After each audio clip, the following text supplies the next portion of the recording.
మూడు రాష్ట్రాల ఎన్నికల్లో భారతీయ జనతా పార్టీని గెలిపించిన కార్యకర్తల స్ఫూర్తిని సంకల్పంగా తీసుకుని రానున్న రోజుల్లో ఆంధ్రప్రదేశ్ రాష్ట్రంలో బీజేపీని మరింత శక్తివంతమైన పార్టీగా తయారు చేస్తామని జిల్లా అధ్యక్షుడు పిక్కి నాగేంద్ర, రాష్ట్ర కార్యదర్శి బొమ్మల దత్తు వెల్లడించారు. ఎంపీ కార్యాలయం రాజమండ్రి ఎంపీ దగ్గుపాటి పురంధేశ్వరి ఆదేశాల మేరకు ఎంపీ కార్యాలయం వద్ద జిల్లా అధ్యక్షులు పిక్కి నాగేంద్ర పర్యవేక్షణలో బీజేపీ కార్యకర్తల సమక్షంలో సంబరాలు ఘనంగా నిర్వహించారు. బాణసంచ వెలిగించి కేక్ కట్ చేసి ఆనందంగా తీన్మార్ డప్పులతో నృత్యాలు చేశారు. ఎమ్మెల్సీ సోము వీర్రాజు కార్యాలయంలో పిక్కి నాగేంద్ర ఆధ్వర్యంలో విజయోత్సవ సంబరాలు ఘనంగా నిర్వహించారు. ఈ కార్యక్రమంలో స్టేట్ సెక్రటరీ బొమ్ముల దత్తు, రాష్ట్ర కార్యవర్గ సభ్యురాలు నర్సిపల్లి హారిక, పరిమి రాధాకృష్ణ, మద్దిపాటి స్వర్ణరజని, డాక్టర్ అనురాధ, తగరం సురేష్ బాబు, యానాపు యేసు, వీర వీరాంజనేయులు, అధికార లక్ష్మి, బండి సత్యప్రసాద్, ఎంఎస్ కె రాజు, రవిశంకర్, పడాల నాగరాజు, ఆకుల శ్రీధర్, పైబోయిన సురేంద్ర, గుర్రాల వెంకట్రావు, బివి రామారావు, మీనాక్షిరెడ్డి, రత్నారెడ్డి, లలిత్ జైన్, పిల్లాడి రుద్రయ్య, వెంకట్, గోవింద్ పాల్గొన్నారు. ఈరోజు భారత చరిత్రలో లిఖించబడే రోజు.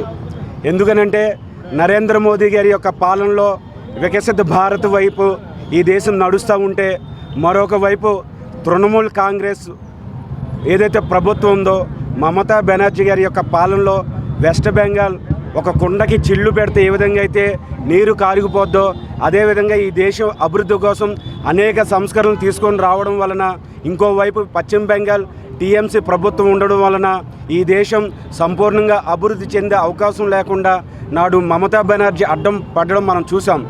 ఎన్నో ఏళ్ల నుంచి, అంటే ఇంచుమించు 727 క్రితం పశ్చిమ బెంగాల్లో ఆ ప్రాంతంలో కాషాయం జెండా ఎగిరింది. మళ్ళీ ఇప్పుడు 727 తర్వాత ఈరోజు మళ్ళీ కాషాయ ధ్వజం అక్కడ ఎగురుతూ ఉంది. ఇదంతా కూడా భారతదేశం యొక్క అభివృద్ధికి నాంది పలకడానికి ఇప్పుడు జరుగుతూ ఉంది. అనేక మంది కార్యకర్తలు, బీజేపీ కార్యకర్తలు, ఆర్ఎస్ఎస్ కార్యకర్తలు ప్రాణాలను కోల్పోవడం జరిగింది. అందరికీ నమస్కారం. ఈరోజు ప్రకటిస్తున్నటువంటి ఎన్నికల ఫలితాల్లో భారతీయ జనతా పార్టీ ఘన విజయాన్ని సాధిస్తుంది. పశ్చిమ బెంగాల్లో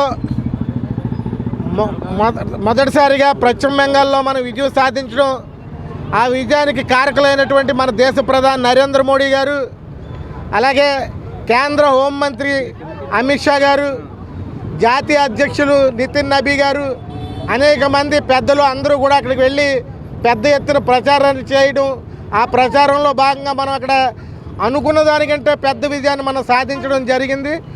ఈ యొక్క విజయానికి మూల కారణమైనటువంటి ఓట్లు వేసి మనకి ఘనమైన విజయాన్ని అందించినటువంటి పశ్చిమ బెంగాల్ ప్రజానీకానికి, అలాగే అస్సాంలో మూడోసారి అధికారంలో రావడానికి దోహదం చేసినటువంటి అస్సాం ప్రజానీకానికి, పుదుచ్చేరిలో మరోసారి అధికారంలో రావడానికి ఎన్డీఏ ప్రభుత్వం అధికారంలో రావడానికి చేసినటువంటి పుదుచ్చేరి ప్రజానీకానికి అందరికీ కూడా ప్రత్యేకంగా అభినందనలు, కృతజ్ఞతలు.